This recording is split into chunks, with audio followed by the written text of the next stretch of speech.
Okay, excuse me for the bad lighting, but today I'm going to sort out this mess. Come watch me clean my studio.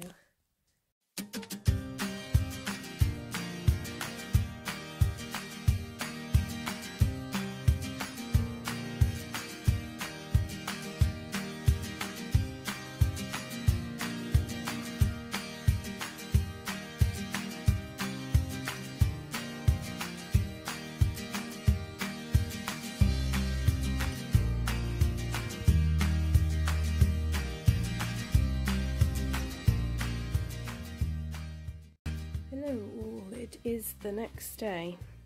I managed to sort out all my pens and pencils into lovely formation. You can see I still have quite a way to go. Oh, hello Scarlet.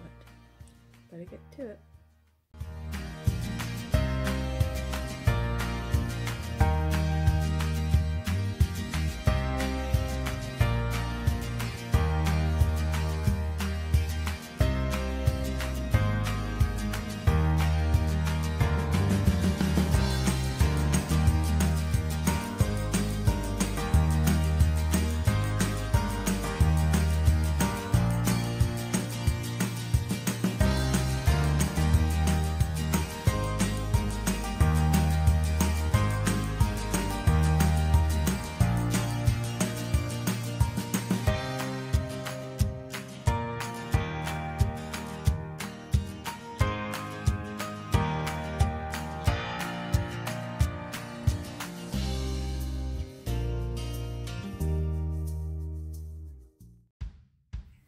And here we go, it's studio tour time. So basically I'm starting off in the most important place, which is the tea area.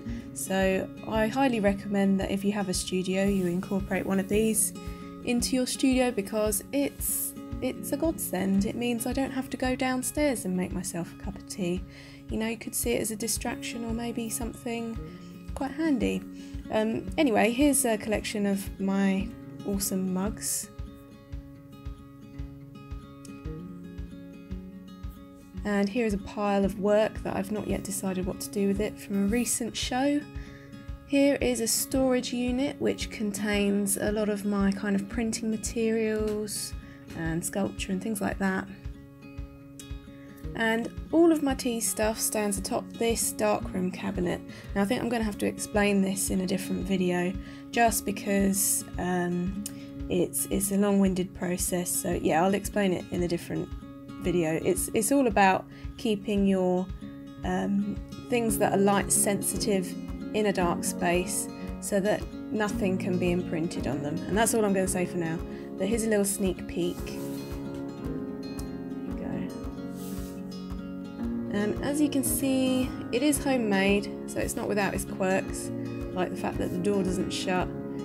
It does annoy me a bit because obviously I want it to be a darkroom cabinet, and hence everything should be dark inside, but never mind.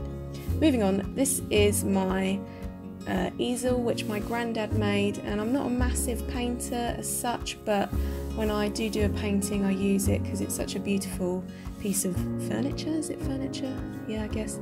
And it stands just in front of my printer and a drawer full of acrylic and oil paints which I have put in colour coordination.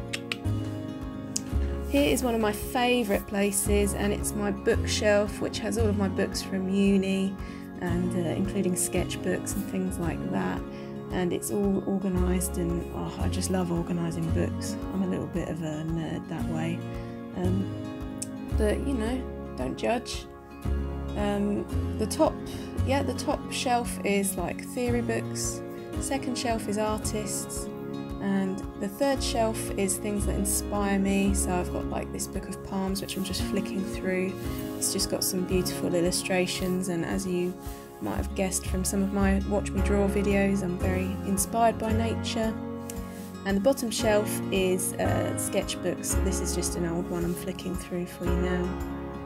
It was a project I did on old people.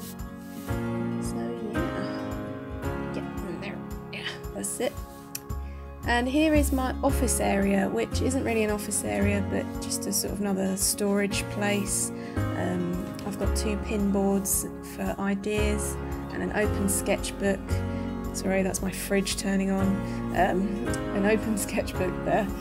This is my sewing area, and sewing is a hobby of mine. I'm still learning, but I'd love to get good enough to show you on YouTube one day what I attempt to make. I love textile works, but I also love refashioning myself things from charity shops and yeah, bits like that.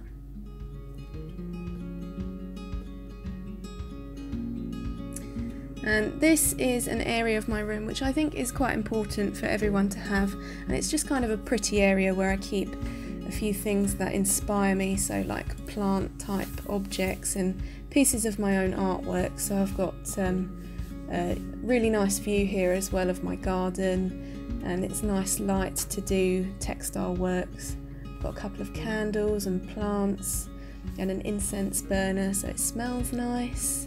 And yeah, just things that kind of inspire me and make me feel good when I look at them, or maybe it's just things to daydream at. So it's important to have, guys, daydreaming time.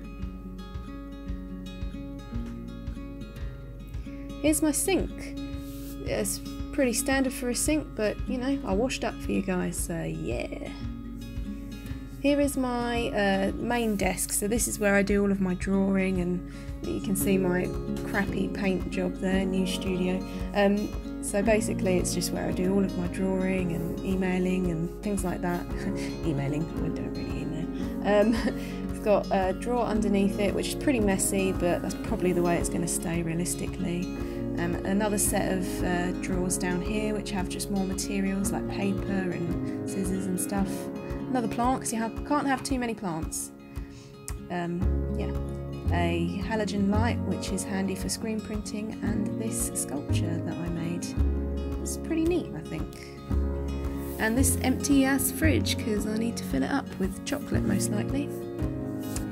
I really like this room because it has a plate rail all around the top, which is very handy for storing like artworks that I just couldn't fit a bit lower down. So it's got all of my ceramics basically all the way around the top, and there's a little etching that my friend did in the corner in the black frame. Love it.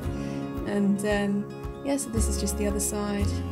Lots more sculptures around the top, and there's my venue marker from a show I was in. Some ceramics, and just above the door frame a little ceramic poop. So that's it, guys. I really hope you enjoyed this video. I hope it inspires you if you're creating your own studio space for things that you might want to put in, and try to make it like less clinical and more something, or an area that inspires you the most, an area that makes you feel like you want to work in it. It's very important to have lots of like home comforts and things like that, I think anyway. So yeah, I hope you enjoyed. Have a great day, and thanks for watching. Peace.